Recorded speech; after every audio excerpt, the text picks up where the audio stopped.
Nobody is coming to save you. Wow. Take a second and really let those words sink in. It's a harsh, grounding truth, isn't it? Right now, somewhere deep down, you might secretly be waiting for a savior. You know, a person, a sudden event, or just some lucky break that's going to swoop in and magically fix everything. But that savior, yeah, they are never going to arrive. And honestly, the sooner you understand this, the faster your entire life is going to change. Welcome to The Sixplainer. Today, we're unpacking a truly profound set of ideas from a framework known as the architecture of self-rescue. Our whole focus here is on completely shattering that illusion of external rescue and replacing it with radical, undeniable self-reliance. So if you've been feeling stuck, or if you're just endlessly waiting for a sign or hoping for a hand to pull you up, this is exactly what you need to hear. Okay, let's dive into this. Part 1, the savior delusion. Now, this psychological trap catches almost all of us at some point. It's that sneaky, hidden belief whispering in the back of your mind. The idea that if you just hold out long enough, someone will notice your struggle, someone will finally understand your pain, and someone is going to hand you that one big golden opportunity. We cling to this narrative because, well, it's incredibly comforting. It tells us the universe is keeping score and that eventually our passive suffering will be rewarded with a grand rescue. But the source text makes it unequivocally clear here, relying on this cozy little story is exactly why so many people stay completely paralyzed. Which brings us to part 2, the dark reality. Look, we have to confront the harsh truth about human nature. Now, what's really interesting about this slide is the painful difference between the comforting lies we actively seek out and the blunt reality of how the world actually works. On the left, you see the truth you want to hear. You're doing fine, just wait for your moment. This is the stuff society, our friends, and our own egos feed us all the time. But on the right, that's the truth you absolutely need to hear. People are too busy dealing with their own problems to care about yours. Think about it. When you fail or when you're silently stressing out at night, the world doesn't stop. Nobody hits pause on their busy life to come and fix yours. Everything just keeps moving, and you're left completely behind with your own thoughts, your own excuses, and your own fears. And when you ignore that dark reality, you fall straight into the trap of waiting. It's like a slippery slope, really. First, it's just days waiting, waiting for the right time or waiting for some magical wave of support. But those days, they quickly snowball into months of excuses. You start rationalizing why you haven't taken action yet, and before you know it, those months have bled into years of lost opportunities as you just watch life pass you by. And the final destination on this timeline? Regret. People wake up one day and realize that the only person they were actually waiting for was themselves. But by then, the time is already gone.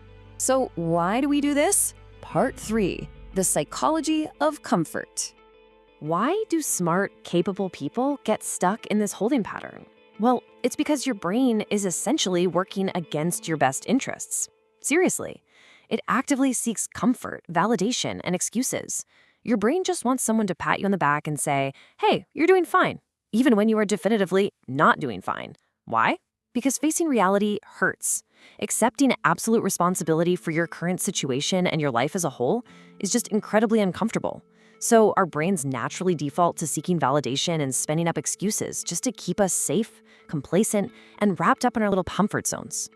Which leads us to this absolute powerhouse of a quote from the source material. Growth only begins when comfort ends. You literally cannot have both. You can't stay curled up in that mental safe zone you've built for yourself and still expect your life to magically change. True, meaningful change requires you to step entirely out of that comfort and directly into the friction of reality. All right, let's pick up the pace here. Part 4, the mindset shift. So how do we actually break out? We're moving past just analyzing the problem now and diving straight into the relentless mechanics of self-empowerment. The exact moment you truly, deeply accept that nobody is coming, it triggers a sequence. This self-rescue sequence is incredibly straightforward, but man, is it hard to execute. Step 1, you stop depending on others. Step 2, you stop making excuses and blaming your situation. And step 3, you start taking control. Fully accepting your isolation is the powerful internal trigger that forces these 3 actions. When you finally realize the cavalry isn't coming, well, you pick up the sword yourself. So the crucial point is this. It's a strict binary reality. If you don't move, nothing will change. It's basically just physics applied to your life. And if you don't push yourself, nobody else will. Internal drive is literally the only actual source of momentum in life. You can't borrow it, you can't wait for it to be gifted to you, and you certainly can't expect someone else to push you toward your own goals. This mindset shift, this is exactly what separates the people who stay stuck from the people who actually change their lives. Successful people move despite a lack of motivation. They move despite a lack of support. They push through imperfect conditions, deep loneliness, and, perhaps most importantly, they move even when there is zero applause. They do the work when nobody is clapping for them, because they understand a fundamental rule derived from our source text. Life-changing results come exclusively from action. They never, ever come from just getting attention. Which brings us to our final section, Part 5, Action versus Regret. This is the final battle. It's all about taking extreme ownership of your destiny without apology and without hesitation. Look at these non-negotiable responsibilities: your dreams, your success, and your failure. All three of those, they belong to you and you alone. And the wild thing is, the moment you stop expecting others to care about these three things, you actually become completely unstoppable. Why? Because you've successfully removed all your dependencies. You aren't doing it for validation anymore. You're doing it because you refuse to stay where you are, and you realize you have absolutely no other option. If you want things to be different, you have to be different. It sounds so simple, but it carries massive weight. If you are still waiting for someone to change your life, you have to stop right now. Actually, scratch that. You have to pivot entirely. That person is not coming.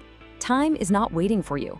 You have to act, you have to push, and you have to take relentless control starting today. You simply cannot expect a new outcome if you're still using the old strategy of waiting. Which leaves us with this final pressing question from the core of the text. Will you wake up today, or will regret wake you up tomorrow? Because trust the source material on this one, regret is a much, much more painful alarm clock. The truth we've explored today is meant to hit hard, so don't ignore it. Use it. Stop waiting, start showing up for your own life today, and become the architect of your own rescue.